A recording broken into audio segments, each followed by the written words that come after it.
Welcome everyone. We are going to look at laboratory safety. When you are in the laboratory, there are some accidents that can happen. You can get a wound. That wound can come from you getting into contact with a corrosive substance. You can inhale some of the poisonous chemicals within the lab. These are all accidents. So how do we make sure that we avoid the exposure to these chemicals that can be harmful to our life? We need to follow particular rules and precautions to ensure that we are safe within the laboratory. So what do we need to do? This is why we are having this lesson. So in the laboratory, there are things that can cause harm. Okay, there are things that can cause injuries to our bodies, and we call them hazards. We call them hazards. Hazards are chemicals or substances that can cause injuries to our bodies. So within the laboratory, there are several hazards, and we can classify them into three: chemical hazards, physical hazards, and biological hazards. Okay, so let's look at each of these categories of hazards. Toxic chemicals. When we say toxic, we are basically referring to something that is poisonous.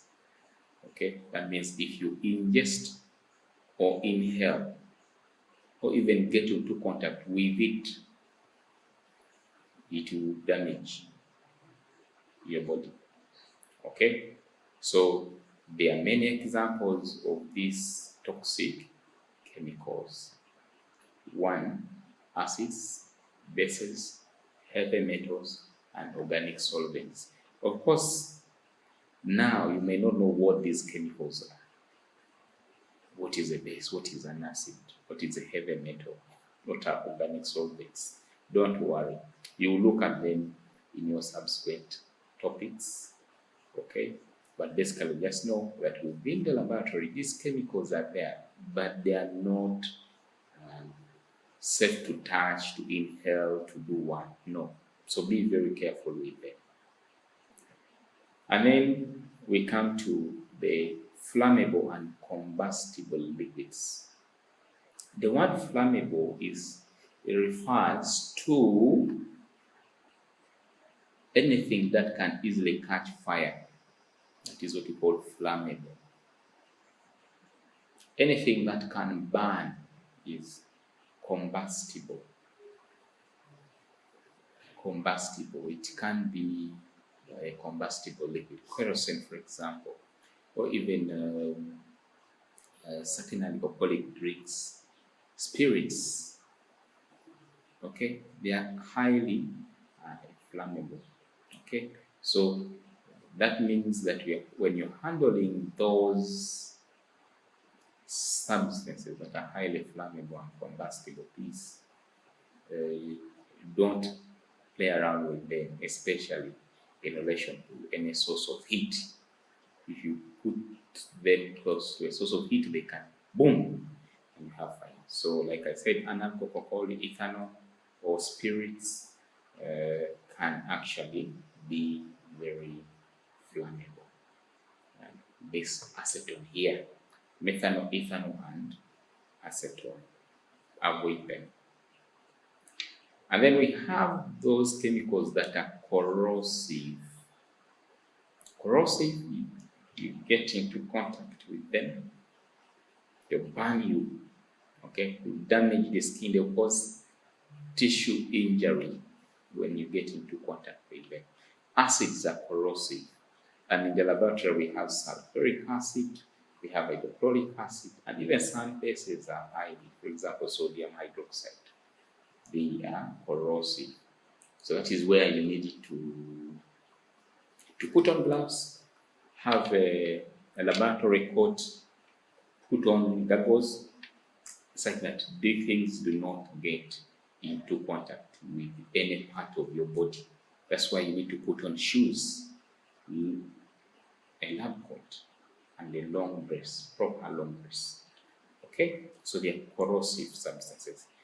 And then with physical hazards, anywhere you can be, you can find a physical hazard. You're moving back to your dormitory or to school, or from school, and then you hit a stone, okay, and you get confused, you get an injury. That is a physical hazard. So within the laboratory, there are many things that can cause you injuries. There are many things. The equipment themselves. When you have an equipment that falls down and then breaks, right, is breaking into pieces, you step onto it, or it breaks and hits you, those are physical injuries. So you have a lot of objects that can cause this. You have heat sources. Someone has lit the basin burner, and perhaps the flame is very small but still on, burns you, physical injury. Okay, and then also, like I say, the glass breaks, and you step on it, you get injury. So those are examples of physical hazards. And then biological hazards. In the laboratory, cultures can be performed. Cultures, when we talk about cultures, it's about growing certain organisms in what we call the culture or medium. Okay?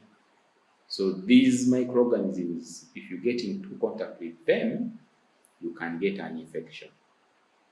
Okay? You can get an infection. So avoid touching anything anyhow, okay, in the laboratory. So these are living organisms that can cause diseases to you. Biohazards. Okay, for example, it is possible that you can have blood in the laboratory. Okay, blood that is used for cross-matching, for example. If you get into contact with blood, you're likely to get what we call blood-borne diseases, hepatitis B, HIV. These can be spread through contact with blood. So make sure that you don't get into contact with blood. Okay, so you need to put on gloves, avoid having contact with blood. Okay, so that's very, very key. Other things that can be dangerous: electric cables, the sockets, those wires in the laboratory.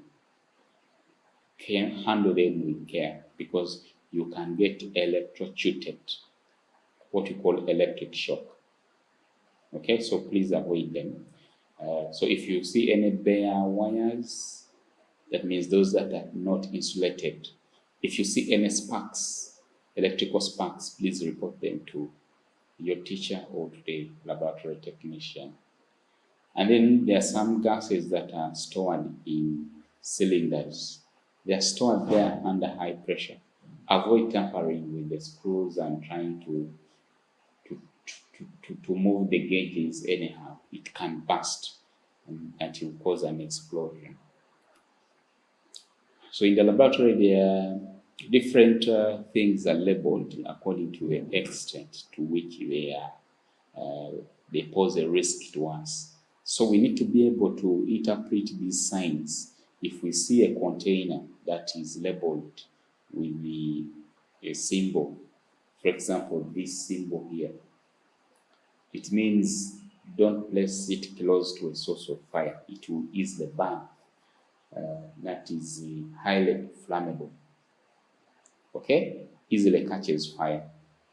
If you see this skeleton here, the skull and some two bones, it means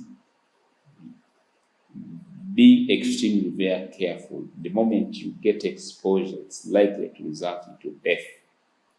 That's what it means. So extreme care is needed. And then irritant, the X that you see here, irritant. It means that if it drops onto your skin, regardless whether the eyes, whatever, on a part of your body, you get an irritation. Okay? And that is also different from a corrosive substance. A corrosive substances cause more damage than just an irritant. Okay? So it irritates the skin when you get into contact with it. And then this is also something to do with the radioactive substances. The radioactive substances can cause cancers if you get exposed to them.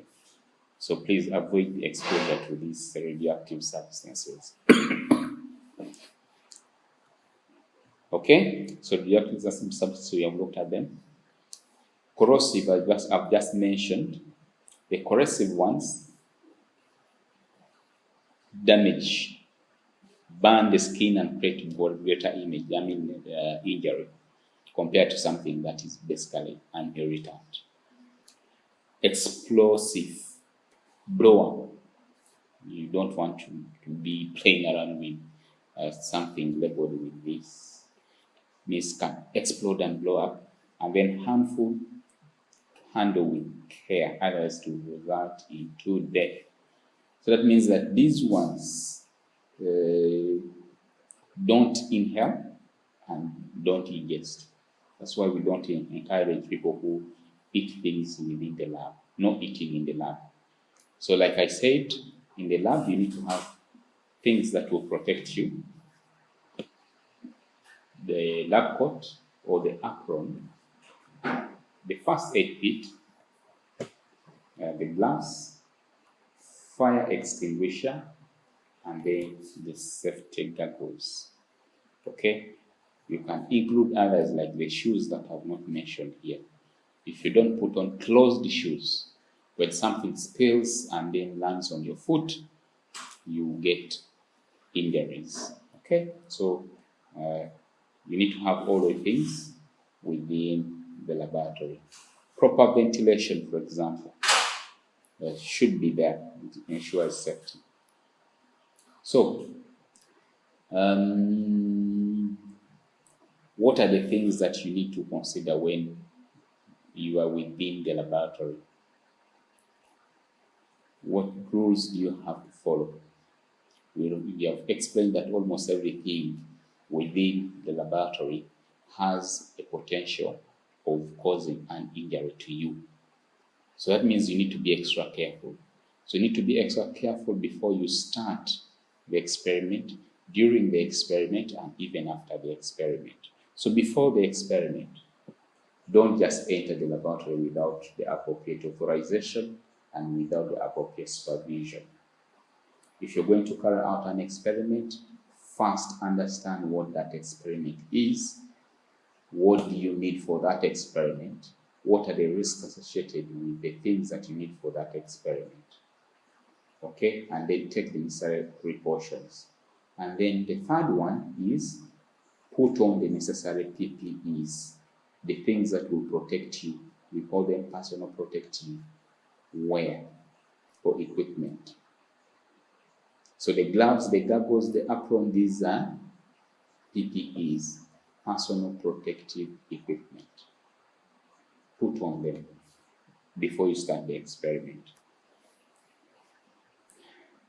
Understand what you're going to do, know what you're going to use, place them in the appropriate place, such that you don't just blow it around. You want this, and then you go and pick it. You want this, and then you go and pick it. No.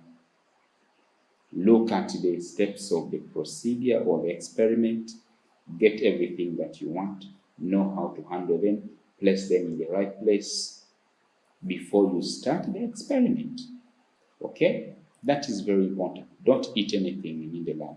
Don't eat anything in the lab. Don't loiter, put things anyhow. Everything should be put in its right place. Don't congest them. Put things where you can easily see them. Put things where you can easily see them. If you want to pick something, you can easily pick it without having to throw around other things. Okay, that is very important. Only perform the experiment that has been assigned to you by the teacher. That's why I said you need to have supervision. There should be a supervisor to look at what you're doing. Don't move around. Moving around is because you're not organized. You don't know what you need, and that's why you keep doing one by one. Of course, don't play around in the lab. Handle heavy equipment with care. So during the experiment, read the instructions and completely understand. If you have any questions, ask. Okay, ask. Don't just mix things. Okay. The second point is that you will not work alone. In most cases, you will work with the colleagues, with your friends. Communication is the key during that experiment. So I'm going to be focusing on this, for you, you're going to be focusing on this. This is what is here. This is what is here. Communication is very, very key. If you have any concerns, ask your teacher. And then there are some products of your experiments that can actually be dangerous. Avoid inhaling them. Avoid eating anything. Don't test some of the things that you have. Don't use any equipment that is